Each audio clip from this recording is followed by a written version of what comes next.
On the eve of her wedding, Claire Thompson vanished, and the small town of Pinehurst was wrung out into a tornado of terror and suspicion. Loved by all, Claire was a talented young woman about to be married off to Daniel Carter, an extremely qualified, very influential man in the community. That evening, Claire was last seen leaving her house in her blue silk pajamas after telling her mother she would return shortly. Claire never came back. Police were called, and the search began with desperate intensity. What was to have been a day of celebration turned into the nightmare of friends and family wondering, where was Claire? Clues were sparse, but one thing was clear: Claire did not disappear willingly. Police, in their first investigations, found that Claire used to communicate with a man whose identity is still unknown in the period preceding her disappearance. Cryptic messages and late-night calls pointed towards a secret Claire kept to herself. Who could this mystery man have been, and what did he want from Claire? The detectives wanted to investigate every lead, and the people of Pinehurst began to question everything they had thought they knew about Claire and the people around her. Inside the Thompson household, a sense of unease and dread had become almost palpable. Claire's mother, Elizabeth, was replaying every conversation, every gesture her daughter had made, any hint that might have been missed. While Claire's fiancé, Daniel, was seemingly in shock, there was something about his demeanor that had raised some red flags. Police began to question him further when close friends whispered about the recent arguments between the couple. What did Daniel know about Claire's disappearance? The town never slept. Every neighbor became vigilant, and so did the police. With every passing hour, the hope of Claire being found alive was fading. But the urge to find the truth became even stronger. Soon, the police start investigating Claire's close circle and immediate friends, and secrets begin to tumble out. That absolutely clean image she had begins to crack when it turns out Claire Thompson wasn't who everybody thought she was. And so, as the sun dips below the horizon over Pinehurst, this inquiry is slowly exposed to be a labyrinth of lies and treachery. The next step in the pursuit of truth becomes dark and undefined as the police get ready to question Claire's fiancé, Daniel Carter, whose apparent expressions of surprise might conceal something altogether sinister. The focus of the investigation then fell on Daniel Carter, Claire's fiancé. Known for his cool and composed nature, Daniel was now seemingly whirled around by suspicion. As the police interviewed friends and family, reports of heated arguments between the two in the weeks leading up to Claire's disappearance began to surface. What once seemed to be a perfect relationship now showed deep cracks. He was invited to the station for questioning, where he became very unconvincing due to his nervous behavior. He stated that he last saw Claire on the night she had gone missing, when she went out for a small walk due to pre-wedding jitters. His alibi was less than tight, and the police also found some suspicious messages on his phone, indicating that he knew more about her disappearance than he would admit to the investigators. These messages between Daniel and someone whose name wasn't disclosed were charged with tension. Statements like, "I can't keep doing this," and "we need to sort this out," showed things were critical on an emotional level. Who was the person that Daniel communicated with, and just what was happening? As investigators questioned Daniel, his story began to unravel. Witnesses came forward, putting Daniel at places where he had no business being on that night, further suspecting his involvement. Close friends of Claire began recalling these tiny details, these worried glances, whispers at parties, which now seemed to be giant clues to what really went wrong in their relationship. The town of Pinehurst was on high alert, with every new revelation only fueling the fire of rumors and speculation. Pressure began to bear down on Daniel, and as each day passed, hope of finding Claire seemed to dwindle further back. The investigation, however, was far from over, and now the next step would be crucial. Confused, the police began an investigation into Daniel's social network and acquaintances to verify if there was anyone else who could be implicated in the case. The name that kept popping up, however, always managing to find its way into any kind of discourse, was that of one Sarah, Claire's best friend, who really did appear to know more than she was willing to tell. At this point, with suspicions now focused on Daniel, and new leads coming to light, Investigators were about to uncover even darker secrets that would change the course of the investigation and reveal what really happened to Claire on the night she went missing. The more the investigators began to focus on Daniel Carter, the more the lenses turned toward Claire's family. In a bid to understand the broad context under which she vanished, dark secrets about the Thompson family began to seep out and paint a sour picture of a life outwardly so perfect. Her father was an attorney, a man of many years in Pinehurst, whom everyone knew to be honest and fair. But probe a little deeper, and the shadows fell across his past. A young man, Robert, had been accused of a crime that had nearly ruined him. He had been acquitted, but whispers persisted about his guilt. Could this old charge have anything to do with Claire's disappearance? Elizabeth was Claire's mother and the controlling matriarch of the family. Always impeccably dressed, with a histrionically plastered smile on her face, Elizabeth gave every indication of being the model homemaker. Those who knew her well, however, were aware of her mercurial temper and the pressure cooker-type stress she put on Claire. Investigations revealed that Elizabeth was concealing something, that it, if brought out into the open, would destroy this family's reputation once and for all. What was Elizabeth concealing, and what relationship did it bear to her daughter's vanishing? Further investigation by the detectives revealed that Claire had an older brother named Mark, who had parted ways with the family many years ago.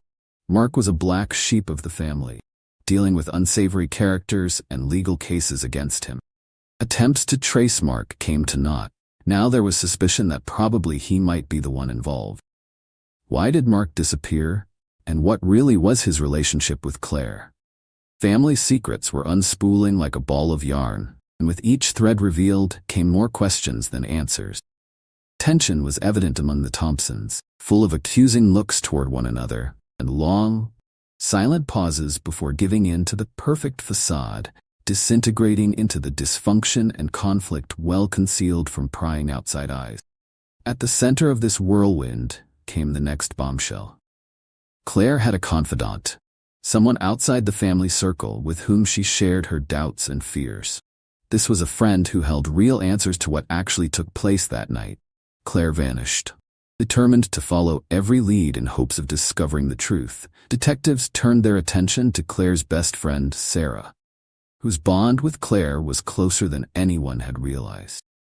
Exploring Sarah's involvement brought to the surface a whole different array of secrets. These new revelations in the mystery grew darker and darker.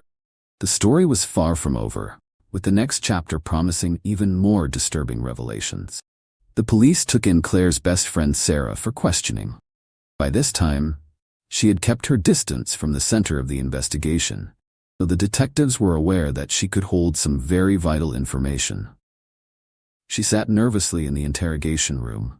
Her eyes spoke of a mixture of sadness and fear. She began to relate how, in the weeks before Claire's disappearance, they had been closer than ever. Claire had confided in Sarah about a secret affair that she was carrying out with a mysterious man, one Claire described as the love she never had. That wasn't all. It was an affair that engaged Claire emotionally and created great inner turmoil for her. Besides feelings of betrayal and confusion towards Claire's actions, she confessed that she also had a desperate urge to protect her friend. She spoke of clandestine meetings in secluded cafes, nights of Claire crying, torn between her love for Daniel and the overpowering passion she felt for the mysterious man. She said that Claire was planning to tell Daniel everything after the wedding, believing it to be the only way forward. It was through these details of the unknown man that Sarah really helped spark the detective's interest. She described him as suave, charming, and engaging, but added an element of danger, which seemed to be an element of attraction for Claire. However, the mystery remained intact as far as his name was concerned, since Claire had never revealed it to Sarah, but referred to him only as Jay. Sarah also remembered one night when Claire had arrived at her place, quite shaken. Claire had received some kind of threat from Jay, warning her that unless she called off the wedding and remained with him, there would be terrible consequences in store. Sarah urged Claire to break off the affair and refocus her engagement to Daniel, but Claire was irredeemably caught up in her own desires. It now complicated the entire investigation, for another variable was in the mix, the mysterious Jay who became central, and whom the police had to find. Who was Jay? What was his actual relationship with Claire? And how far would he go to keep her to himself? It was then, just when the detectives were trying to digest this new information, Sarah added something that really did send chills down their spines. Claire had said that Jay knew things about her family that nobody else knew. Secrets that would destroy the Thompsons. Pressure was mounting. Police needed to move fast. The detectives then agreed that the next step was to follow through with the leads Sarah was giving, which meant introduction to Claire's world beyond her relationship with Daniel. They needed to find out who Jay was and how much influence he really held. That made the search even darker, more unexpected, as detectives began unraveling the identity of the true Jay and how deep the involvement with Claire ran. Increasingly growing desperate for answers and less pleased by the day at how the police investigation was going, Elizabeth Thompson turned to a private investigator. Jack Miller was known for his unorthodox methods and near superhuman ability to piece together chaos in pursuit of the truth. Elizabeth knew she needed a man of Jack's caliber, his determination and cunning to find out what happened to her daughter. Jack started his investigation by going back on every bit of information the police had gathered. He found a line of inconsistencies and clues that seemed to have been ignored, incidents that made him feel the truth was perhaps hidden. First, though, he needed to find Jay, Claire's mystery lover. With a network of informers and some digital footprinting abilities, Jack uncovered evidence that Jay could well be part of the network of elites around town. There were also a number of emails and messages that Jay had been sharing with Claire, showing the intensity and danger of their relationship. These messages did not only confirm the existence of Jay, but all threatened that he was following the moves Claire was making. One of them was very disturbing. "You belong to me, and if you try to leave, there will be a price." Jack knew Claire was bound in a web of control and fear. Who was this guy, and what had he done to her? Jack commenced a search for places referred to in the messages, going to out-of-the-way cafes and discreet hotels where Claire and Jay had met. His quest brought him to a hotel where a worker remembered Claire and gave a hazy description of Jay, a smooth fellow with a cold and calculating stare. It wasn't a description that would allow somebody to identify Jay, but it was a lead. The more Jack had followed through with his investigation, the more alarming was his discovery. Not only was Jay a secret lover, but he also seemed to have a direct connection with Robert Thompson's dark past. Clues clearly indicated that Jay knew old secrets of the Thompson family, secrets that could smirch reputations and ruin many lives. He was so determined to face Jay, and now Jack followed a new lead outside of the city to a far-off location. His discovery was that of an abandoned house, evident that there had been people inside recently. Evidence inside the house indicated that Claire might have been taken captive here. Signs of struggle, the personal belongings of Claire, and many disturbing notes indicated that somebody was planning something rather sinister. It was as Jack neared his examination of the scene that he received an anonymous text message. "You're getting too close. Stop now. Face the consequence." The words in this chilling message only did one thing for Jack: strengthen his resolve to dig up the truth. The tension was tangible, and danger was closing in. For Jack, he had to find out who Jay actually was before it would be too late. The plot was getting denser, where the line between hunter and hunted began to blur. Now, with Claire gone missing, the detectives were ready to pursue her and unmask Jay in a race against time. The truth was within grasp. With every step ahead, however, they found themselves plunged deeper into chasms of mystery and danger. The discovery of the abandoned house by Jack Miller opened a new dimension in the investigation. With the permission of the detectives, Jack started carefully examining every nook and cranny of the place. The house sat at the farthest outskirts of the city, with shattered windows and walls covered in graffiti, exuding a feel of foreboding. However, the interior told a different story, much more disturbing. Along the floor and walls were marks of struggle, indications Claire had wrestled with her captor. Jack found pieces of a broken chain and strands of blonde hair that matched Claire's in color and appearance. He went into the master bedroom and found a diary belonging to her under the mattress. Her desperate notes during captivity were all over the pages. "He watches me always. There is no escape. Who will find me first, Daniel or Jay?" These were the words that kept ringing in Jack's mind with every entry he read. Claire had detailed all her encounters with Jay, telling how this guy was multifaceted, charming, and terrifying. She wrote of meetings in secluded places, where Jay would promise her a life together but always with a threatening tone. One particular page caught his eye. Claire had quickly drawn a very basic map, showing a route from the abandoned house to a neighboring forest. The phrase "last chance" was written beside the drawing. Jack knew Claire had planned a desperate escape, but realized the route stopped then, as if she had never finished. Jack followed the map to the forest, in which he came to find a desolate scene. Tall and dense trees made an almost oppressing atmosphere. The search did bring in a new set of clues. Pieces of torn fabric, similar to what Claire was wearing that night she had gone missing, and a silver bracelet, which had been engraved with her name. Jack surveyed the place. Pretty soon he began to feel that something was wrong. A surveillance camera concealed in the trees. He accessed the footage showing Claire in her running gear in the woods, scared. There was this presence, Jay, in the footage, always lurking, keeping a calculated distance like a predator stalking its prey. Jack knew he had to think fast. He drove back into town to review the tapes and look for Jay. Working with the police, he was able to trace the camera's signal to an old abandoned industrial warehouse on the outskirts of Pinehurst. It was this abandoned warehouse that became the next lead in his investigation.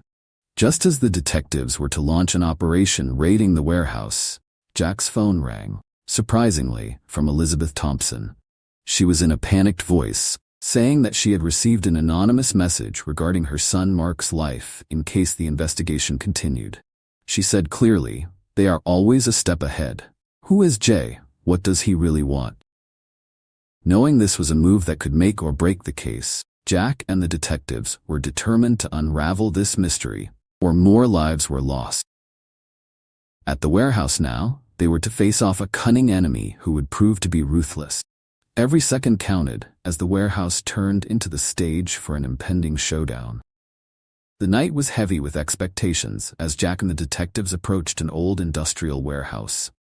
The building, all rusty and with dusty windows, seemed to breathe desolation and danger in its air. The officers all ringed the area around the property, weapons drawn, in anticipation of any eventual outcome.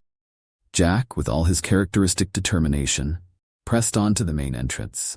A sinister creak, like the warehouse itself warning them of their entry, came from the rusty metal door as Jack forced it open. The interior was vast and dark, a maze of corridors and rooms, all filled with abandoned machinery and old tools, which created a feeling of tension since every step echoed through the empty structure. As Jack wandered around the premises, he came across a strange sight. On one of the walls there was a series of Polaroid photos of Claire, all from different stages of her captivity. All the photos were in order. It was almost like a macabre gallery. Chill went down Jack's spine as he realized that Claire's captor took some very vile pleasure in documenting her suffering. Following a thread of hope, Jack turned up a small office at the back of the warehouse. There he found more evidence. Notes, diaries, and maps that seemed to detail Claire's and her family's movement. One letter especially interested him in all the papers. It was from someone identified only as Jay, filled with dark promises and declarations of possession. Speaking of Claire, the words, "You are mine forever," were highlighted, sending a cold shiver down Jack's spine. A sudden noise interrupted his thoughts. A muffled sound of footsteps getting closer really fast. Jack nodded to the detectives, who immediately readied themselves for confrontation. The sound in the walls of the warehouse was reverberating to near surreal levels of suspense and fear. Footsteps ceased, and the place became silent. A voice, old and well-calculated, broke into the calm. "You're meddling where you shouldn't, Jack." That was Jay. He was there all the time, watching over them, making every move like pieces in his perverted game. Before Jack could even react, a light burst on, and he found himself standing in front of a corridor. At the end of the corridor, Claire was sitting on a chair, bound and weak, shaking with fear. Jay stood beside her, that sinewy smile on his face. "You want to play, Jack? Then let's play." Tension reigns in the atmosphere. Jack knows any wrong move will snatch Claire's life. He had to act fast but skillfully, using his brain brawn to save Claire and collar Jay. Rushing through his veins was adrenaline, working swiftly through a hatched plan. Every second counted. Meanwhile, out front of the warehouse, the detectives were readying a raid. They knew that Jay was dangerous and unpredictable, but they were going to stop this nightmare. Jack held up a hand for them to hold on. He needed to stall for time, try and reason, even though he knew Jay didn't play by the rules. The next move would be crucial. Claire's life was hanging by a thread, and the final confrontation with Jay was about to begin. The old warehouse was crammed with concrete walls and many abandoned pieces of machinery, soaking up the rising tension. He had to keep his cool, despite Jay smiling in a somewhat threatening fashion and Claire bound and helpless. Jack raised his hands in a seeming surrender, taking slow, calculated steps toward Jay. "We can work this out another way," he said, firm but conciliatory. "No one needs to get hurt." Jay's smile didn't falter. "You think you can stop me, Jack? You have no idea what's going on here." As Jay spoke, Jack took in every detail. His relaxed yet alert stance, how he was casually playing with a knife like an extension of his will. Jack realized Jay was overconfident, a mistake he planned to use. The lights in the warehouse flickered, off and on, casting shadows of a game about the place. Jack took advantage of the momentary distraction, gesturing to the detectives lounging casually outside. They had needed an opening to move in. Claire's safety came first.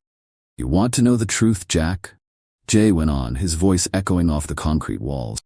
"Claire's always been mine. From the moment I saw her, I knew she belonged to me. And no one, not even you, can change that. If you really care about her, let her go," Jack argued, stalling for time. "This doesn't have to end like this." Jay's grin broadened, and in his eyes there gleamed some sort of madness mixed with pleasure. "She does not want to be saved, Jack. She chose me." In the other corner, Claire, still weak, began to move her fingers, trying to open up the ropes. Their eyes met, Jack's, and she almost begged for his help. Jack knew he had to be fast. He took another step forward on Jay, his voice very low and full of menace. "You don't know Claire like you think. She doesn't belong to anyone. She's a free person."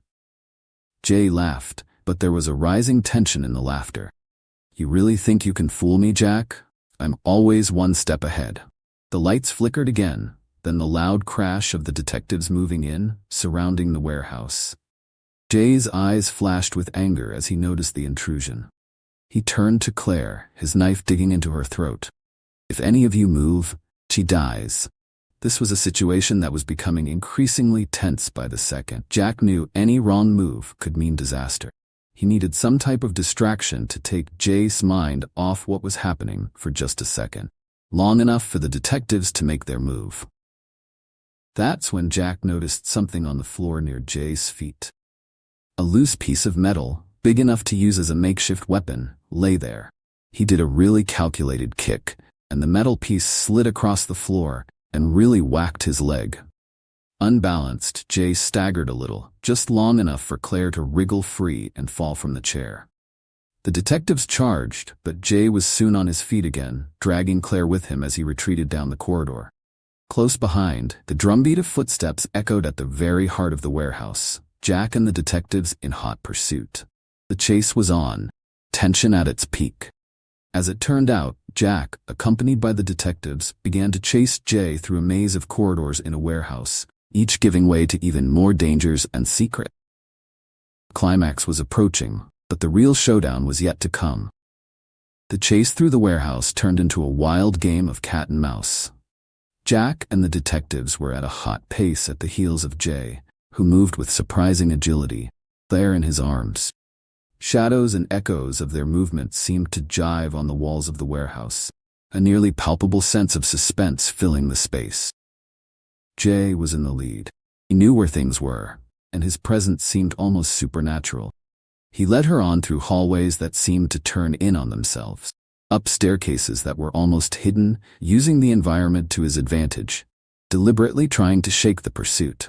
A spiral seemed to be emerging, as Jack would be sure that he was on the trail only to have Jay disappear into shadows, with only the residue of frustration and sometimes helplessness on Jack's part. As Jack and the detectives tried to keep them in view, Claire, though frightened, started to play her role. She moved around slowly, trying to cause distractions, which were not conspicuous. She was in a position to, at some point, spill the bucket of oil all over the floor as it hit the metal box, thus raising a deafening impact. This noise made Jay turn around for a second as Jack and the detectives got closer. "Let's move. We're just about there," Jack whispered to the detectives as he was hurriedly trying to put the urgency into tone.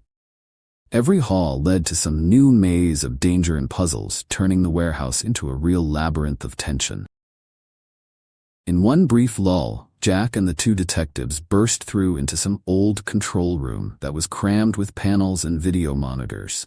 Jack began to sift through the security playback, trying to see if there was some kind of pattern to where Jay was moving.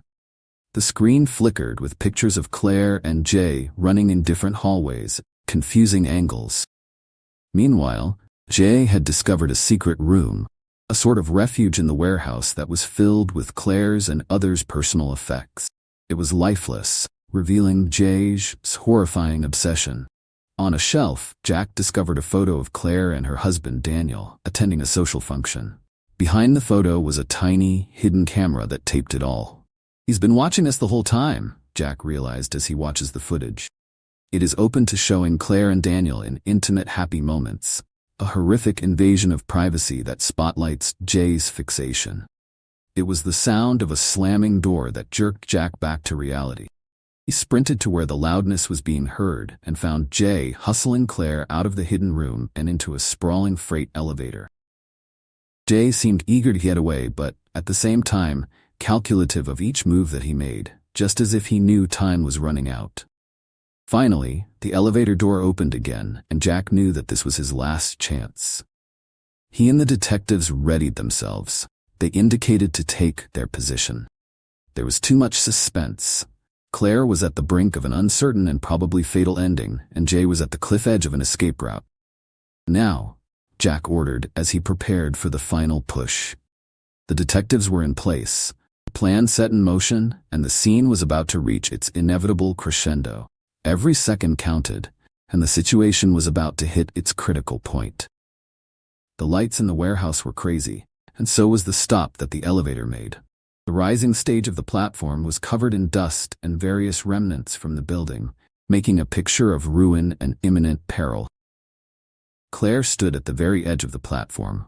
The knife of Jay was only an inch away from her throat. Jack and the detectives positioned themselves cautiously around, aware that one careless move could lead to disaster.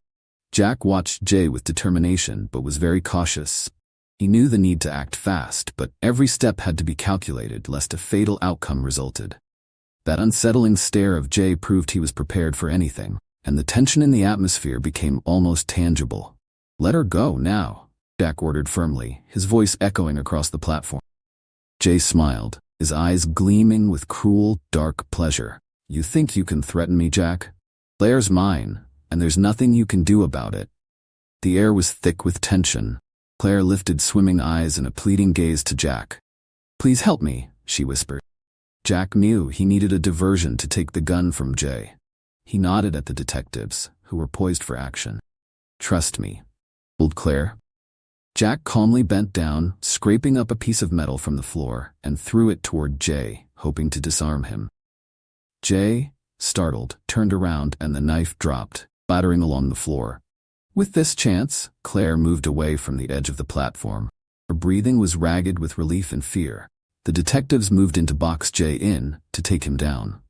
He resisted, but he was outnumbered now and unarmed since the team had surrounded him.